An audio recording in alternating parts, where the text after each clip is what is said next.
Did you brush up on the cliches for I today? did. I got a bunch of them. I'm ready to use them. I just hope I pull them out at the appropriate time. Well, with your back Good Lord clearly willing, I against the think wall everything here. will work. Oh, I was too early. Okay. How'd practice go? Good. I mean, we did some good things. Red zone, wish we'd execute a little bit better. But, like with guys going in and out, some things are really good and some things we got to improve. What are the things you need to improve? Just overall execution, it's not one specific position, whether it's up front or tight ends, quarterbacks, receivers, just consistent execution over and over again. That's what you got to be able to do. Is that any one position group that maybe is struggling with that execution, or is it the group as a whole? No, like I said, it's just kind of in general the group. It's not that they're struggling. It's just when you got a lot of new guys in and out, and you're not playing with just ones, you're playing with threes and guys who just got on campus. It's just part of the deal. What's the difference being a coordinator for a head coach who's a defensive-oriented guy versus a head coach who's an offensive-oriented guy? I don't know. I mean, this is my first experience, but it's been great so far. He's been totally allow me the freedom to do what I want to do, and any information he gives is usually great feedback. So it's been great so far. Go ahead, Pat. Thank you.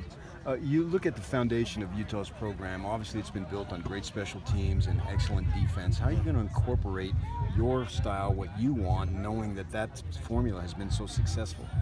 Well, I mean, I can only do what I do. I mean, that's what I'm gonna do. I offensively, coach felt really comfortable bringing me in, hiring me, obviously, and all I can be. The only chance I have is to be the best version of myself, and it's great that we're great on defense because that means we get lots of touches, lots of opportunities to strike.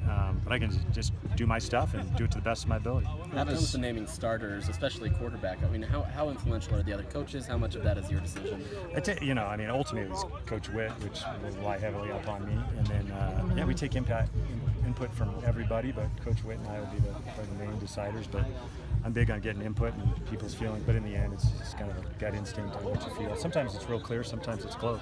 Right now, all three guys can play. What's the difference right now between Huntley and Williams? Well, they're different. I think they both got a great grasp of the offense. Huntley's a little bit more athletic, and Troy is good in the pocket in terms of distributing the ball and making good decisions, all those things. Not that they're weak in either area. I think Tyler does a great job of that, and Troy's pretty athletic, getting himself out of shape. So it's pretty, in terms of performance, one will have a better day than the other. It kind of goes back and forth. Typically, none of them have a bad day. So it's been close, which makes it tough as a coach.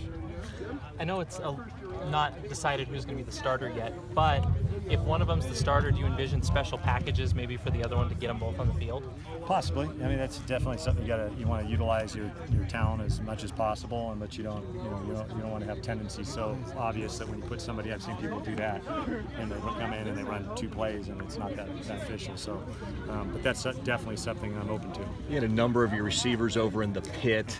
How does that impact? You have a lot of receivers, but when a third or a quarter of them are in the pit, how does that impact what you want to get done with the offense? A lot, yeah. It affects you a lot. I mean, they're a huge part of the offense. So if you're thin in that area, their job is to create space and make the field bigger. Are other guys taking advantage of? Yeah, they get with the problem is that they get worn down. So anytime for whatever reason, you don't have a number of guys at the position, especially wide receiver because they run so much, they just get worn down because they're taking sometimes triple the reps of what they had, and so then they get tired and they get tight. It's just one of those things. You need a lot of wide receivers to play in this offense because we're playing fast and there's a lot of running, and we expect them to play really, really hard.